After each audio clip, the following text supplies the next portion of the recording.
పరిశుద్ధుడైన యేసుక్రీస్తు నామమున మీ అందరికీ శుభోదయం. నేడక 3వ దిన ఉపవాస ప్రార్థనలు పరిశుద్ధాత్మ అగ్ని సదస్సులకు 10 గంటల త్వరగా రావాల్సిందిగా కోరుకుంటున్నాను.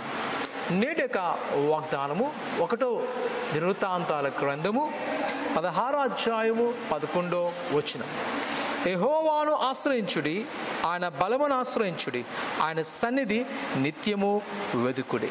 ప్రియ సహోదరి సహోదరులారా, దేవుని యొక్క దీవెన కొరకు వేచున్న మనము మొదట ఆయనను ఆశ్రయించడానికి ప్రయత్నం చేయాలి, ఆయనను వెతకడానికి ప్రయత్నం చేయాలి. ఎప్పుడైతే మనము మన ప్రతికూల పరిస్థితిలో ఆయన వైపు తిరుగుతామో ఆయన నీ పట్ల గొప్ప కార్యము చేయగలడు.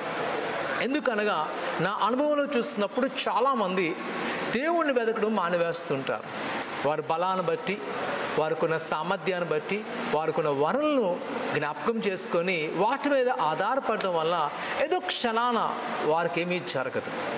కానీ ఎవరైతే ఆయన ఆశ్రయిస్తారో, ఆయన వెతుకుతారో దేవుడు వారి పక్షమున గొప్ప కార్యం చేయను. అందుకని అన్నాడు, ఆయన వెతుకుడి, ఆయన బలమునెతుకుడి, ఆయన ఆశ్రయించుడి, ఆయన నిత్యము కార్యం చేయను. ఉదయకాల సమయంలో దేవుని యొక్క వాక్యం ద్వారా నేను బలపరుస్తున్నాను. ప్రియ కుమార కుమార్తె, ఆయన దగ్గర ఆయన నిన్ను ఆశీర్వదించబోతున్నాడు. ప్రార్థన చేసుకుందాం. పరిశుద్ధుడా ఘనమైన దేవానికి వందనాలు. ఉన్నవాడు అనువాడు దేవానికి వందనాలు. ఇక నీ బిడ్డలైన వారు నీ సన్నిధిలో మొరుపెడుతుండగా మీరు తోడేయండి, నడిపించండి, బలపరచండి. వారుకున్న ప్రతి ఒక్క వ్యాధులు నీకు అప్పగిస్తుండగా, నిన్ను ఆశ్రయిస్తుండగా ప్రభా మీరే వారిని ఆశ్రయించబడుతున్న దేవానికి వందనాలు. నీ ఆశ్చర్యమైన కార్యములతో నింపబడుతున్న దేవానికి వందనాలు. మేలుతో నింపి ఇగో నేను ఈ దినం 23వ దిన అద్భుతమైన కార్యములు చేయాలి. ఇగో ఎవరైతే నీ కొరకు వస్తున్నారో ఆ బిడ్డలు ఆశ్రయించి ఫలింప చేయమని యేసునామమున తండ్రి, ఆమేన్.